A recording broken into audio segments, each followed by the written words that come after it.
For USCFootball.com, I'm Keely Eure here with Dan Weber for its analysis of USC's 35-31 win over Colorado. Now, Dan, coming into this game, we knew it would be kind of a survive and advance type of game for the Trojans, just given how banged up they were, and it was a short turnaround for a Friday night game. We didn't know how close that survive and advance would come. It almost became USC's first loss to Colorado, but they did get the win and a defensive stop at the end there. What did you take away from this performance? Yeah, I mean, I think a lot of it was self-inflicted, and yet, you got to give them credit. They didn't give up. I give the USC fans credit. They were behind the bench. They were scoring at the end, right to where the fans were. That was a really good effort by USC's fans, and we haven't seen a lot of that this year, where you had that sense of, boy, they're really picking things up. So.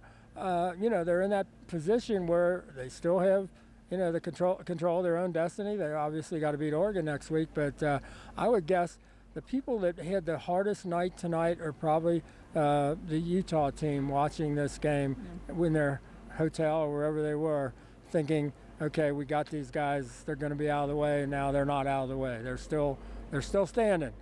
Yeah, because given the implications of this game, you lose in the South, you assume that Utah might not lose going forward. USC's season would be essentially over if they lost this game. Yeah, I think it was one of those, not only USC's season, but, the speculation about Clay Helton's coaching career and all that.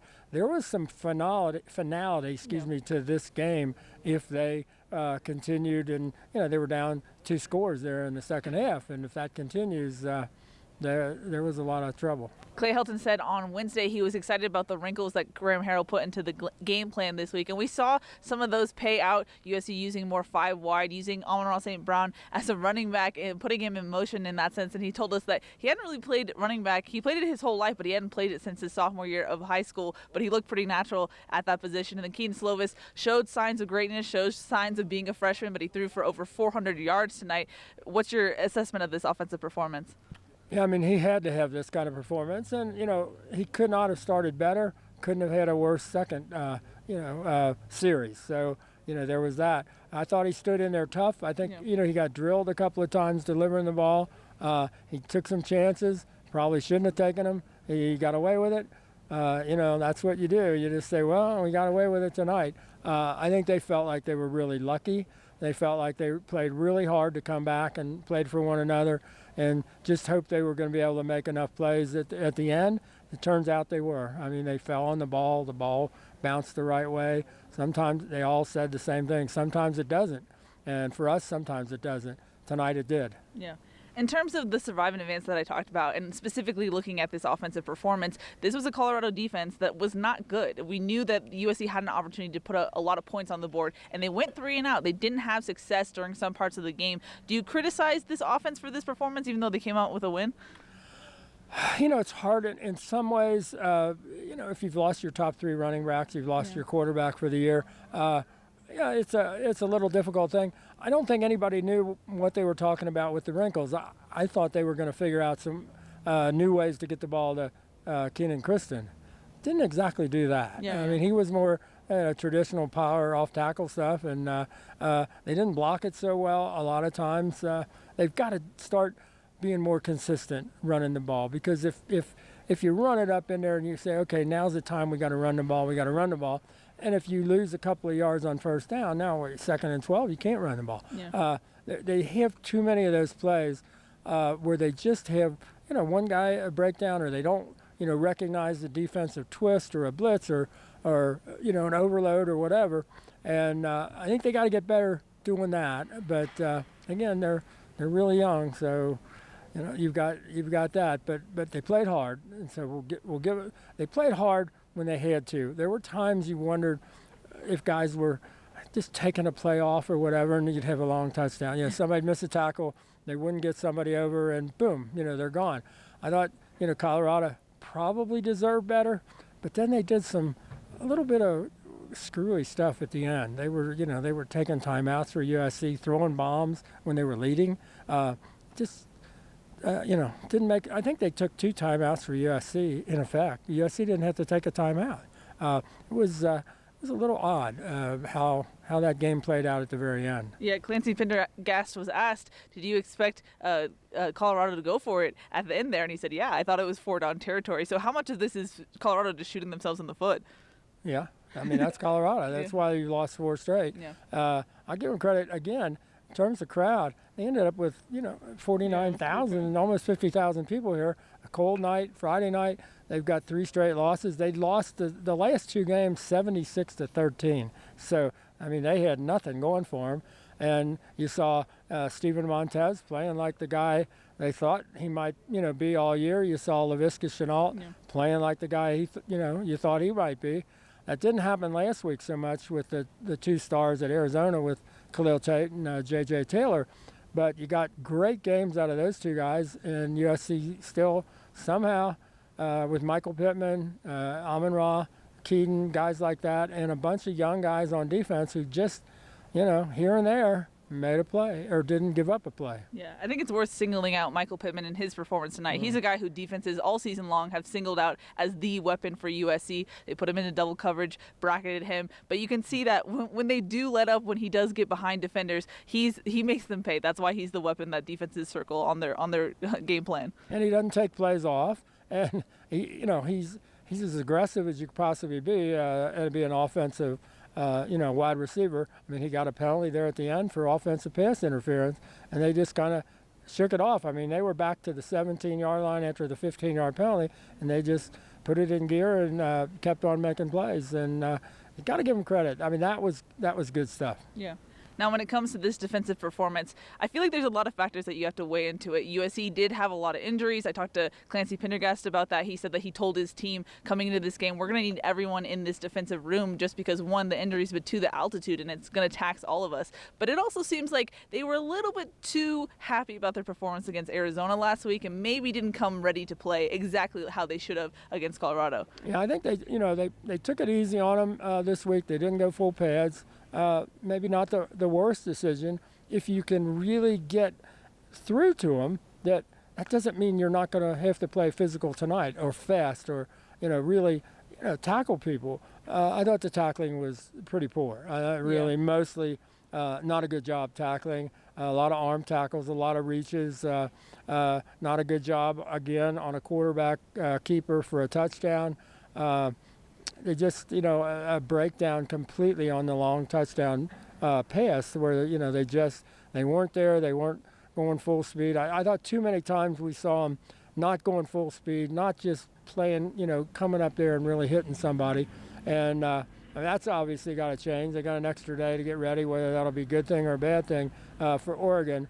But they got to be ready to bring it next week. I don't think they brought it this week, but they didn't quit. And they brought it at the very end when they needed to. But Colorado's not a great football team. They played, I thought, well tonight for how they've been playing. But that should not have happened the way it did tonight. So if you're USC's defense, do you go back to the adjustments you made prior to Arizona? We talk about how they took it seriously. They took Khalil Tate seriously and made some changes in practice. But talking to Clancy Pendergast, he said, I like the changes that we made. We saw it pay off in Arizona, but it didn't really pay off against Colorado. Do you then regroup and try and respect that Oregon team and change what you do in practice, I guess? Yeah, I think at times with some of the coaches, it's about making adjustments and all the cerebral stuff. And a lot of times it's just about playing hard and playing smart and being where you're supposed to be and not missing tackles and things like that. And I do think they warm up as the game goes on. This is a team that we know doesn't tackle and doesn't play real physical in practice, and that's to avoid injuries, by the way. So, I mean, I don't know how that's working out, but they need to be able to probably get into the game quicker at the beginning. They didn't probably need to let Colorado have as much success as they had early, where Colorado then and their fans got into the game and said, hey, we got a chance. I thought USC had a chance with the first score, 3-play drive, and then the second where Keaton took just threw the ball into double coverage, just a really bad decision.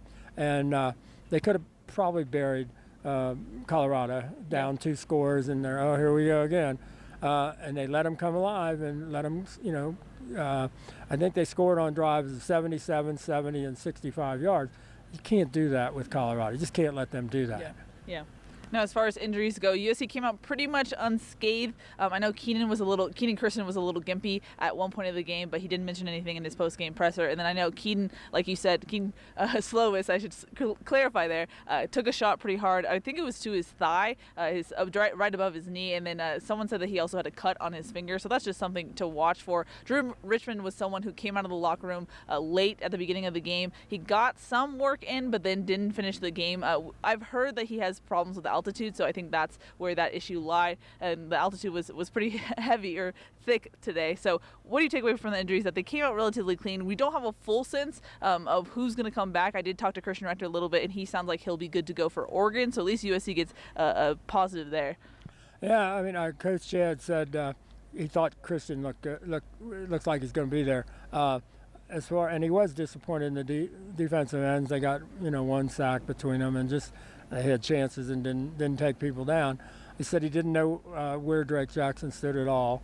That's got to happen. I thought they got a break. Marlon went down and kind of came out gimpy, and then he came back in and finished the game. And they needed him to be able to do that. But I really don't think they know where everybody's going to be. Those guys are all still home.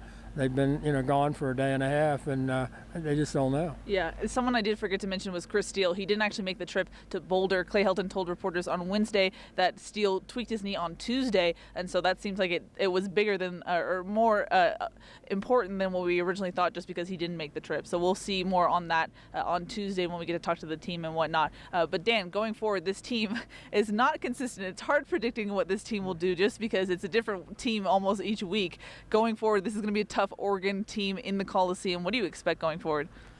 I think USC will show up. I think they'll be ready to play. I think they can do a lot of good things if they show up in the right frame of mind and don't do the bad things and don't let the bad things happen to them. There's nobody in this league that they can't line up with. There's nobody in this league they can't beat. I mean, it's without a doubt. But they can beat themselves, and they almost did tonight. And the games they've lost, they have beaten themselves. So I think that's the key. Do they not beat themselves, when Oregon shows up? I mean, that's why every game you look at, they still got 2 more road games. This USC team is capable of beating any team in this league, and they're capable of beating themselves anytime. So there they go. Yep. Alrighty, any final thoughts before we wrap it up here in the chilly Boulder, Colorado? No, I would describe the atmosphere as not thick, but thin. Yeah, I didn't actually know how to describe the atmosphere, so you got me there. Yeah, thin and dry. The kids, we had more than usual mentioned about the atmosphere, and I think they actually coached toward it.